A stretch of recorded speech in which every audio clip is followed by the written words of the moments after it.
லேவியர் 6ஆம் அதிகாரம். ஆண்டவர் மோசேயிடம் உரைத்தது, தம்மிடம் கொடுக்கப்பட்டிருந்த அல்லது பணயமாய் வைக்கப்பட்டிருந்த பொருளை ஒருவர் தம் இனத்தாரிடமிருந்து ஏமாற்றி எடுத்துக்கொண்டோ, அவரிடமிருந்து ஒரு பொருளை திருடிக்கொண்டோ, தம் இனத்தாரை ஒடுக்கி பறித்து கொண்டோ, காணாமற் போனதை கண்டெடுத்தும் அதை மறைத்து பொய் ஆணையிட்டோ, இவற்றை போன்ற பாவத்திற்கு உட்பட்டு ஆண்டவருக்கு துரோகம் செய்தால் அவர் பாவத்திற்கு உட்பட்டு குற்றப்பழி உடையவராயிருப்பார். அவர் தாம் திருடி கொண்டதையோ, ஒடுக்கி பறித்து கொண்டதையோ, தம்மிடம் கொடுக்கப்பட்டிருந்த பொருளையோ, காணாமற் போய் தாம் கண்டெடுத்ததையோ, பொய் ஆணையிட்டு பெற்று கொண்டதையோ, இவை அனைத்தையும் திருப்பி கொடுக்க வேண்டும். அந்த முதலை முழுமையாக கொடுப்பதோடு அதன் 5இல் ஒரு பங்கை சேர்த்து குற்றப்பழி நீக்கும் பலி நாளில் உரியவருக்கு கொடுக்க வேண்டும். குற்றப்பழி நீக்கும் பலியாக நீ விதிக்கும் மதிப்புக்கு சரியாக பழுதற்ற ஓர் ஆட்டுக்கிடாயை ஆண்டவருக்கு செலுத்தும்படி குற்றப்பழி நீக்கும் பலியாக குருவிடம் செலுத்த வேண்டும். அப்பொழுது குரு ஆண்டவருக்கு முன்பாக கறை நீக்கம் செய்வார். இவற்றுள் எதையேனும் செய்து குற்றத்திற்கு உள்ளானால் அது மன்னிக்கப்பெறும். எரிபலிகள். ஆண்டவர் மோசேயிடம் உரைத்தது, ஆரோனுக்கும் அவன் புதல்வருக்கும் நீ கட்டளையிட்டு சொல்ல வேண்டியது, எரிபலி பற்றிய சட்டம் இதுவே. இரவு முழுவதும் காலை வரையும் பலிபீடத்தின் நெருப்பின் மேல் எரிபலி இருக்க வேண்டும். பலிபீடத்தின் மேல் நெருப்பு எரிந்து கொண்டே இருக்க வேண்டும். குரு தன் 40 அங்கியை அணிந்து தன் 40 உள்ளாடையை இடுப்பில் கட்டி கொள்ள வேண்டும். பலிபீடத்தின் மேல் நெருப்பில் எரித்த எரிபலியின் சாம்பலை எடுத்து பலிபீடத்தருகே கொட்ட வேண்டும். பின்னர் தன் உடைகளை மாற்றி வேறு ஆடைகள் அணிந்து கொண்டு அந்த சாம்பலை பாளையத்திற்கு வெளியே தூய்மையான இடத்தில் கொண்டு போய் கொட்ட வேண்டும். பலிபீடத்தின் மேல் இருக்கிற நெருப்போ அணையாமல் எரிந்து கொண்டே இருக்க வேண்டும். காலைதோறும் குரு அதன் மேல் எரியும்படி கட்டைகள் வைத்து அதன் மேல் எரிபலியை அடுக்கி அவற்றின் மீது நல்லுறவு பலிகளின் கொழுப்பை இட்டு எரிக்க வேண்டும். பலிபீடத்தின் மேல் நெருப்பு எப்போதும் எரிந்து கொண்டே இருக்க வேண்டும். அது ஒருபோதும் அணைந்து விடலாகாது. தானிய படையல்கள். உணவு படையல் பற்றிய சட்டம் இதுவே. ஆண்டவரின் திருமுன் அதை பலிபீடத்திற்கு எதிரே ஆரோனின் புதல்வர் படைக்க வேண்டும். அவர்கள் உணவு படையலில் மிருதுவான மாவிலும் அதன் எண்ணெயிலும் உணவு படையலின் மீதுள்ள எல்லா சாம்பிராணிகளிலும் ஒரு கைப்பிடி நிறை எடுத்து அதை நினைவு படையலாக பலிபீடத்தின் மேல் எரிப்பார். அது ஆண்டவருக்கு உகந்த நறுமணமிக்க நினைவு பலியாகும். எஞ்சியதை ஆரோனும் அவன் புதல்வரும் உண்பர். அதை புளிப்பற்றதாக புனித தலத்தில் உண்பர். சந்திப்பு கூடாரத்தின் முற்றத்தில் அதை உண்பர். அதை புளிப்பேற்றி சுட வேண்டும். எனக்கு செலுத்தும் நெருப்பு பலிகளில் அதை நான் அவர்கள் பங்காக கொடுத்துள்ளேன். அது பாவம் போக்கும் பலி போலவும் குற்றப்பழி நீக்கும் பலி போலவும் மிக தூயது. ஆரோனின் பிள்ளைகளில் ஆண்கள் மட்டுமே அதை உண்ண வேண்டும். இது தலைமுறைதோறும் உங்களுக்கு மாறாத நியமமாய் விளங்கும். ஆண்டவருக்கு செலுத்தும் நெருப்பு பலிகளில் எதையும் தொடுகிறவன் தூயவனாயிருப்பான். ஆண்டவர் மோசேயிடம் உரைத்தது, ஆரோனும் அவன் புதல்வரும் அருள்பொழிவு பெறுகின்ற நாளில் அவனும் அவன் புதல்வரும் ஆண்டவருக்கு கொண்டு வர வேண்டிய படையல் இதுவே. 20 படி அளவான மிருதுவான மாவில் 10இல் ஒரு பங்கை எடுத்து காலையில் பாதியும் மாலையில் பாதியுமாக எந்நாளும் உணவு படையலாக அளிக்க வேண்டும். தட்டையான சட்டியில் எண்ணெய் விட்டு அதில் சுட வேண்டும். சுட்ட பின்னர் அதை எடுத்து 10 துண்டுகளாக்கி ஆண்டவருக்கு உகந்த நறுமணமிக்க உணவு படையலாக அளிக்க வேண்டும். அவன் புதல்வரில் அவனுக்கு பின் அருள்பொழிவு பெறும் குரு என்றென்றும் மாறாத நியமமாக இதை படைக்க வேண்டும். இது ஆண்டவருக்காக முழுவதும் எரிக்கப்படும். குருவின் எந்த உணவு படையலும் முழுவதும் எரிக்கப்பட வேண்டும். அது உண்ணலாகாது. குற்ற நீக்க காணிக்கைகள். ஆண்டவர் மோசேயிடம் உரைத்தது, நீ ஆரோனிடமும் அவன் புதல்வரிடமும் சொல்ல வேண்டியது, பாவம் போக்கும் பலி பற்றிய சட்டம் இதுவே. எரிபலிக்குரியதும் பாவம் போக்கும் பலிக்குரியதும் பலியாக்கப்படுகிற இடத்திலே ஆண்டவர் திருமுன் அடிக்கப்பட வேண்டும். அது மிக தூயது. பாவம் போக்குவதற்கென அதை படைக்கும் குரு அதை உண்பார். சந்திப்பு கூடாரத்தின் முற்றமாகிய தூய தளத்தில் அது உண்ணப்பட வேண்டும். அந்த இறைச்சியில் படுகிற எதுவும் தூய்மையானதே. அதன் இரத்தம் ஒரு துணியில் தெறித்தால் இரத்தம் தெறித்த துணியை தூய தளத்தில் துவைக்க வேண்டும். அதை வேக வைத்த மண்பாண்டம் உடைக்கப்பட வேண்டும். வெண்கல பானையில் வேக வைத்தால் அதை தேய்த்து தண்ணீரால் நன்கு கழுவ வேண்டும். குருக்களில் ஆண்மக்கள் யாவரும் அதை உண்ணலாம். அது மிக தூயது. கரை நீக்கம் செய்யும்படி சந்திப்பு கூடாரத்திற்குள் தூயகத்திற்கு கொண்டு வரப்பட்ட இரத்தத்துக்குரிய பாவம் போக்கும் பலி உண்ணப்படலாகாது. நெருப்பில் எரிக்கப்பட வேண்டும். 7ஆம் அதிகாரம். குற்றப்பழி நீக்கும் பலி பற்றிய கட்டளை இதுவே. அது மிக தூயது. எரிபலி அடிக்கப்படும் இடத்திலே குற்றப்பழி நீக்கும் பலியும் அடிக்கப்பட வேண்டும். அதன் இரத்தத்தை பலிபீடத்தின் மேல் சுற்றிலும் தெளிக்க வேண்டும். அதன் கொழுப்பு முழுவதையும், அதன் கொழுப்பு வாலையும், குடல்களை மூடிய கொழுப்பையும், இரு சிறுநீரகங்களையும், அவற்றின் மேல் குடல்களோடு சேர்ந்திருக்கிற கொழுப்பையும், சிறுநீரகங்களோடு கல்லீரன் மேல் இருக்கிற சவ்வையும் எடுத்து இவற்றை குரு பலிபீடத்தின் மேல் ஆண்டவருக்கு நெருப்பு பலி ஆக்க வேண்டும். அது குற்றப்பழி நீக்கும் பலி. குருக்களில் ஆண் மக்கள் யாவரும் அதை உண்பர். அதை தூய தலத்தில் உண்ண வேண்டும். அது மிக தூயது. பாவம் போக்கும் பலியை போன்றதோ குற்றப்பழி நீக்கும் பலியும் அவற்றுக்குரிய சட்டம் ஒன்றே. அது கரை நீக்கம் செய்யும் குருவுக்கே உரியது. ஒருவர் செலுத்தும் எரிபலியின் தோல் அப்பலியை செலுத்தும் குருவுக்கே உரியது. அடுப்பில் சுட்டதும் பொரிக்கும் சட்டியிலும் தட்டையான சட்டியிலும் தயாரித்ததுமான உணவு படையல் அனைத்தும் அதை செலுத்துகிற குருவுக்கே உரியவை. எண்ணெயில் பிசைந்ததும் பிசையாததுமான உணவு படையல் அனைத்தும் ஆரோனின் புதல்வர் யாவருக்கும் சரி பங்காக சேரும். நல்லுறவு காணிக்கைகள்.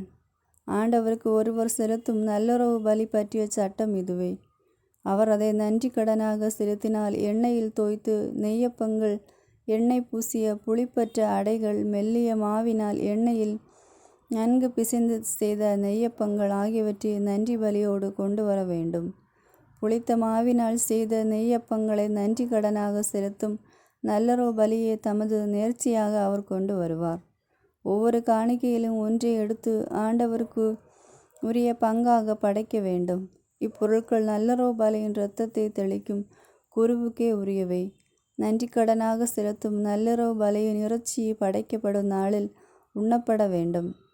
விடியும் மட்டும் அதில் எதையும் நீ மீதி வைக்கலாகாது. அவர் செலுத்தும் நேர்ச்சி பலி ஒரு பொருத்தனையாகவோ தன்னார்வ பலியாகவோ இருந்தால் அதை படைக்கும் நாளிலும் எஞ்சியதை மறுநாளிலும் உண்ணலாம். பலி இறைச்சியில் எஞ்சியிருப்பதெல்லாம் 3ஆம் நாளில் நெருப்பால் எரிக்கப்பட வேண்டும். நல்லுறவு பலி இறைச்சியின் எஞ்சியதை 3ஆம் நாளில் உண்பது உகந்ததன்று. அதை செலுத்தினவருக்கும் அது பயனளிக்காது. அது அருவருப்பானது. அதை உண்பவர் தன் குற்றப்பழியை சுமப்பார். தீட்டான எந்த பொருளாவது அந்த இறைச்சி பட நேர்ந்தால் அதை உண்ணலாகாது. அதை நெருப்பில் எரிக்க வேண்டும். மற்ற இறைச்சியோ தூய்மையாக இருக்கிறவர் எவரும் உண்ணலாம்.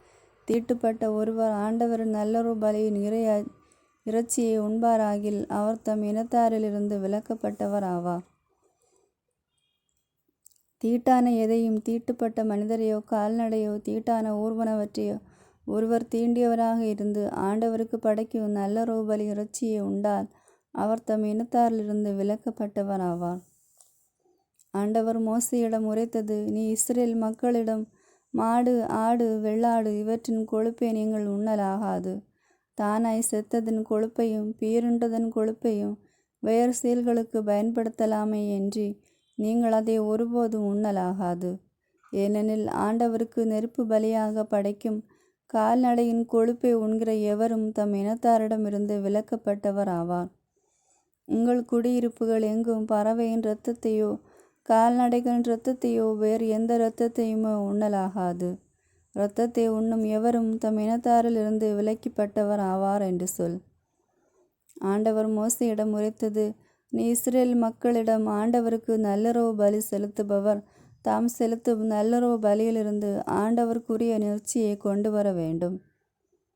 ஆண்டவருக்குரிய நெருப்பு பலியை அவரே கொண்டு வர வேண்டும். நெஞ்சு கறியையும் அதனோடு அதன் மேலுள்ள கொழுப்பையும் ஆண்டவரின் திருமுன் ஆரத்தி பலியாக கொண்டு வர வேண்டும். குரு அந்த கொழுப்பை பலிபீடத்தில் எரிப்பார். நெஞ்சு கறியோ ஆரோனுக்கு அவன் புதல்வர்களுக்கும் உரியதாகும்.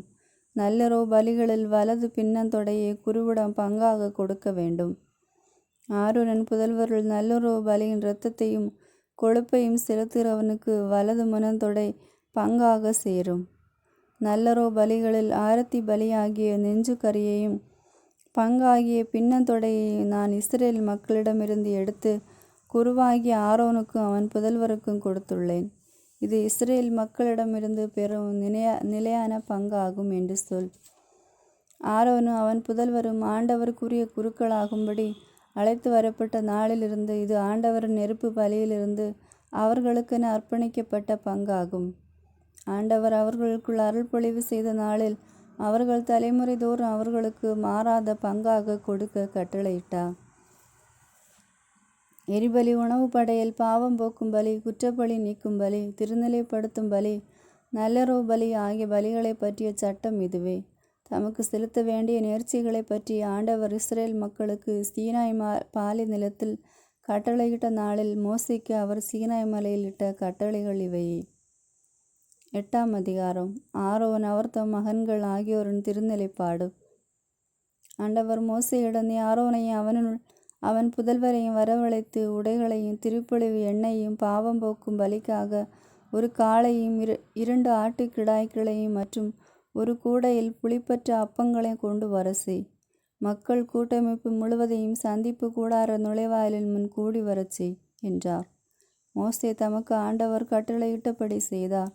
சந்திப்பு கூடார நுழைவாயில் முன் கூட்டமைப்பு குழுமிய போது மோசே கூட்டமைப்பிடம் இக்காரியத்தை செய்யும்படி ஆண்டவர் கட்டளையிட்டுள்ளார் என்று கூறி ஆரோனையும் அவர் புதல்வரையும் வரவழைத்து தண்ணீரில் குளிக்க செய்தார். உள்ளங்கையை உடுக்க செய்து இடைக்கச்சியை கட்டி மேலங்கியை அணிவித்து ஏப்போதை அவர் மேல் போட்டு ஏப்போதின் கைவண்ண பட்டையை அவருக்கு கட்டி மார்பு பட்டையை அவருக்கு அணிவித்து அதில் ஊரும் தும்பும் ஆகியவற்றை வைத்து தலையில் பாகை அணிவித்து பாகையின் மேல் முன்பக்கம் புனித பொன்முடியான பொற்பட்டத்தை கட்டினார். இன்னர் மோசே திருப்பொழிவு எண்ணெய் எடுத்து திருவுறைவிடத்தையும் அதில் உள்ள எல்லாவற்றையும் திருப்பொழிவு செய்து புனிதப்படுத்தினார். திருப்பொழிவு எண்ணெயில் கொஞ்சம் எடுத்து பலிபீடத்தின் மேல் 7 முறை தெளித்து பலிபீடத்தையும் அதன் அனைத்து கருவிகளையும் நீர்த்தொட்டியையும் அதன் தாங்கியையும் புனிதப்படுத்தும்படி திருப்பொழிவு செய்து ஆரோனின் தலையின் மேல் திருப்பொழிவு எண்ணெயில் கொஞ்சம் வார்த்து அவரை திருநிலைப்படுத்தும்படி அவருக்கு அருள்பொழிவு செய்தார். ஆண்டவரது ஆணைப்படி மோசே ஆரோனின் புதல்வரை வரவழைத்த அவர்களுக்கு கோடிட்ட உள்ளாடைகளை உடுத்துவித்து இடைக்கச்சிகளை கட்டி தலையில் பாகை அணிவித்தார். பின்னர் பாவம் போக்கும் பலிக்கான காளையை அவர் கொண்டு வந்தார். அதன் தலையின் மேல் ஆரோனும் அவர் புதல்வரும் தங்கள் கைகளை வைத்தனர். அது வெட்டப்பட்டது.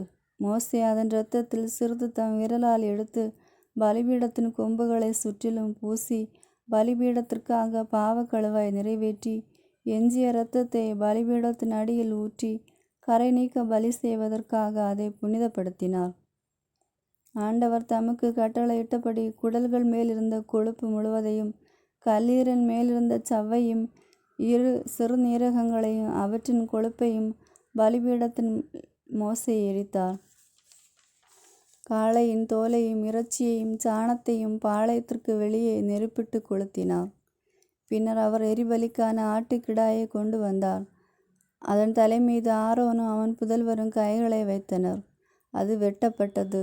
மோசே அதன் இரத்தத்தை பலிபீடத்தின் மேல் சுற்றிலும் தெளித்தார். ஆட்டுக்கிடாய் துண்டிக்கப்பட்டது. மோசே அதன் தலையையும் துண்டுகளையும் கொழுப்பையும் இடித்து குடல்களையும் தொடைகளையும் தண்ணீரால் கழுவிய பின்னர் ஆட்டுக்கிடாய் முழுவதையும் ஆண்டவர் கட்டளையிட்டபடியே பலிபீடத்தின் மேல் எரிபலியாக எரித்தார். இது ஆண்டவருக்கு உகந்த நறுமணமிக்க நெருப்பு பலி. பின்னர் அவர் திருநிலைப்பாட்டுக்குரிய அடுத்த ஆட்டுக்கிடாயை கொண்டு வந்தார்.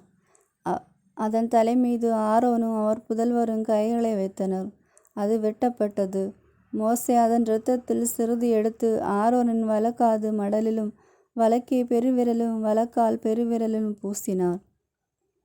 பின்னர் அவர் ஆரோனின் புதல்வரையும் அழைத்து அவர்களுடைய வலக்காது மடலிலும் வலக்கை பெருவிரலிலும் வலக்கால் பெருவிரலிலும் சிறிது இரத்தத்தை பூசி எஞ்சிய இரத்தத்தை பலிபீடத்தின் மேல் சுற்றிலும் தெளித்து கொழுப்பையும் கொழுப்பு வாலையும் குடல்கள் மேலிருந்த கொழுப்பு முழுவதையும் கல்லீரன் மேலிருந்த சவ்வையும் 2 சிறு நீரகங்களையும் அவற்றின் கொழுப்பையும் வலது முன் தொடையையும் எடுத்து ஆண்டவர் திருமுன் வைத்திருக்கும் புளிப்பற்ற அப்பக்கூடையில் உள்ள புளிப்பற்ற நெய்யப்பம் ஒன்றும் எண்ணெயில் தோய்த்த அப்பம் ஒன்றும் அடை ஒன்றும் எடுத்து அந்த கொழுப்பின் மேலும் வலது முன்னந்தொடையின் மேலும் வைத்து அவற்றையெல்லாம் ஆரோனின் உள்ளங்கைகளிலும் அவர் புதல்வருடைய உள்ளங்கைகளிலும் வைத்து ஆரத்தி பலியாக ஆண்டவர் திருமுன் அசைத்து அவற்றை அவர்கள் உள்ளங்கைகளிலிருந்து எடுத்து பலிபீடத்தின் மேல் இருந்த எரிபலியோடு எரித்தார்.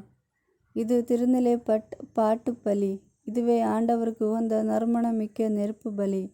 பின்னர் மோசே நெஞ்சு கறியை எடுத்து அதை ஆண்டவர் திருமுன் ஆரத்தி பலியாக அசைத்தார். ஆண்டவர் மோசேக்கு கட்டளையிட்டவாறு திருநிலை பாட்டுக்கான ஆட்டுக்கிடாயில் அது மோசேயின் பங்காயிற்று.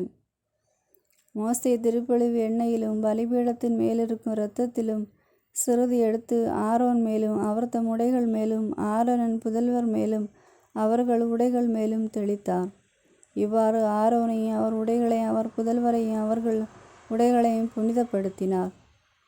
பின்னர் மோசே ஆரோனையும் அவர் புதல்வரையும் நோக்கி, நான் கட்டளையிட்டவாறு அந்த இறைச்சியை சந்திப்பு கூடார நுழைவாயில் முன்பாக சமைத்து அத்துடன் திருநிலைப்பாட்டு காணிக்கை கூட இருக்கும் அப்பத்தையும் உண்பீர்கள்.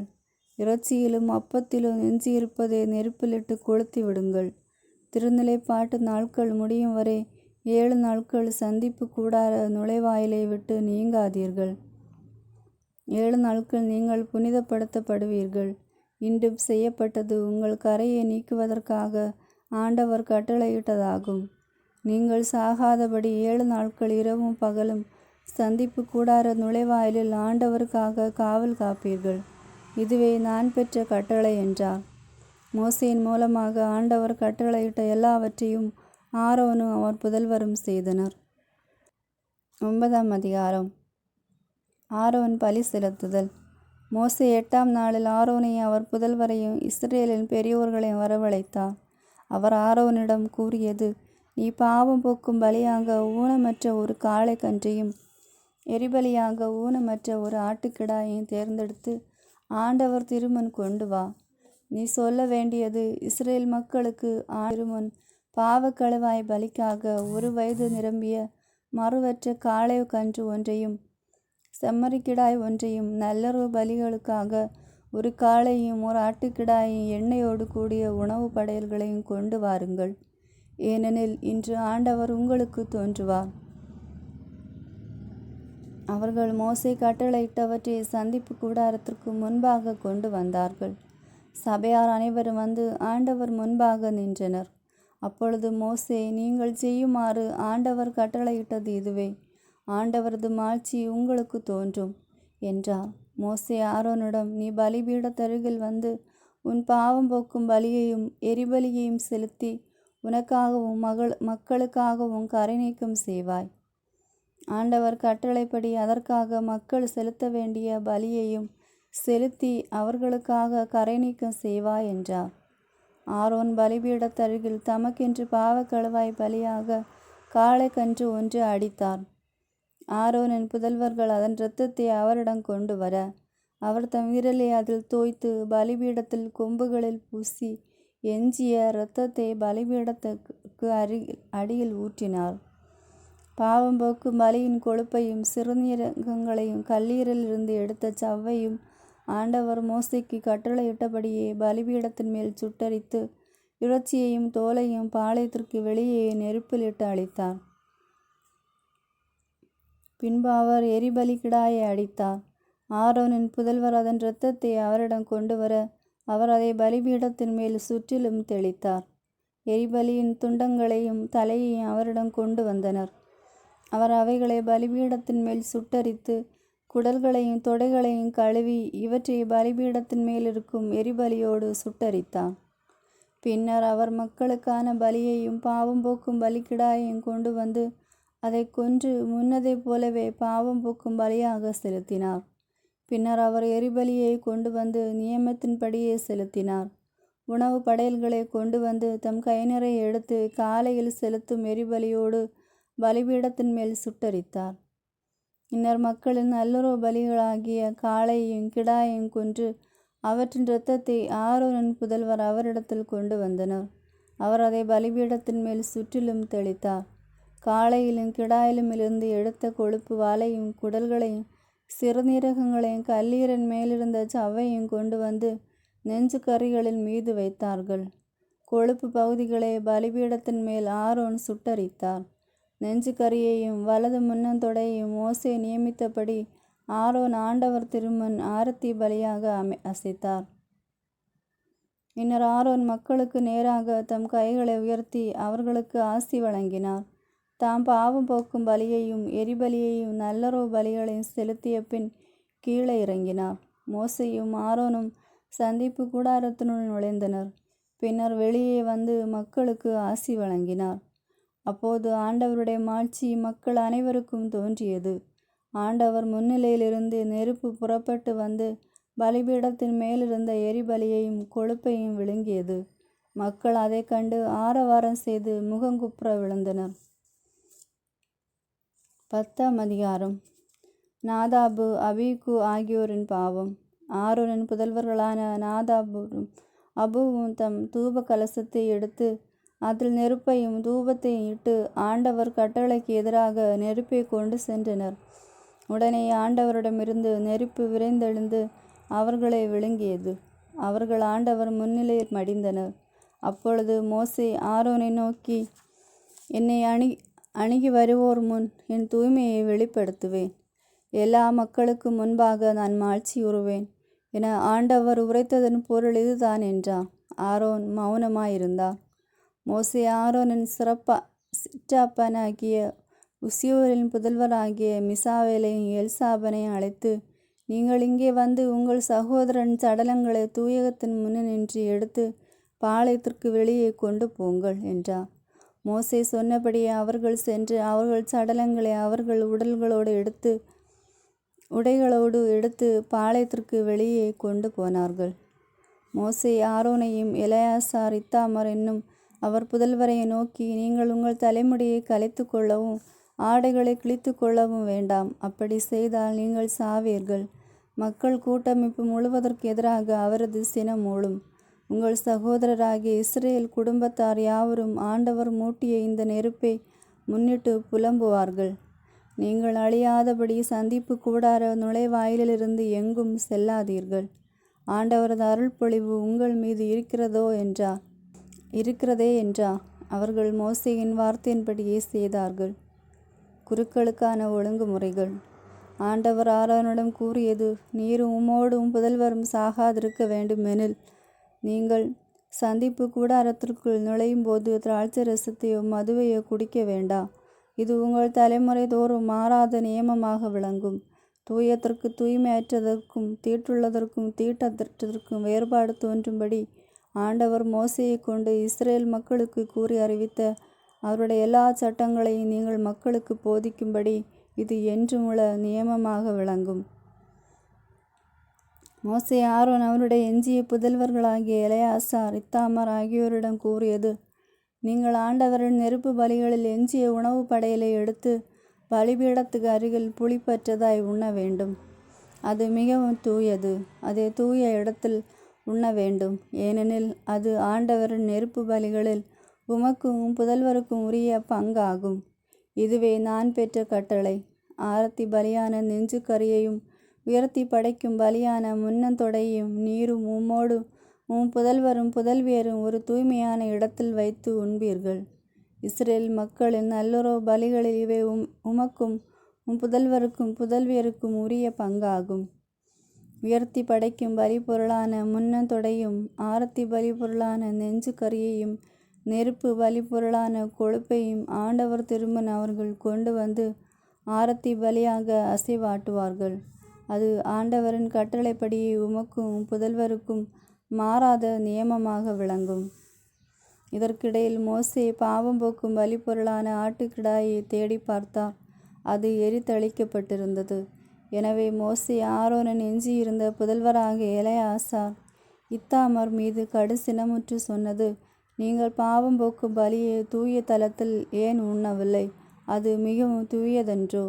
மக்கள் கூட்டமைப்பின் குற்றப்பழியை ஏற்றுக்கொண்டு நீங்கள் ஆண்டவர் திருமுன் அவர்களுக்கு கரை நீக்கம் செய்ய ஆண்டவர் அதை உங்களுக்கு கொடுத்தார். அதன் இரத்தம் தூயகத்திற்குள் கொண்டு போகப்படவில்லை. ஆகையால் நீங்கள் அதை நான் கட்டளையிட்டபடி தூயகத்திலே உண்டிருக்க வேண்டும். உடனே ஆரோன் மோசேயை நோக்கி, ஆண்டவர் திருமுன் பாவம் போக்கும் பலியும் எரிபலியும் செலுத்தப்பட்ட இன்றுதானே எனக்கு இப்படி நடந்தது. எனக்கு நேரிட்ட துன்பம் உமக்கு தெரியாதா? நான் பாவம் போக்கும் பலியை இன்று உண்டிருந்தால் அது ஆண்டவரின் பார்வைக்கு உகந்ததாய் இருக்குமோ என்றான். மோசே இதை கேட்டு அமைதி அடைந்தான். ஆமேன். God bless you.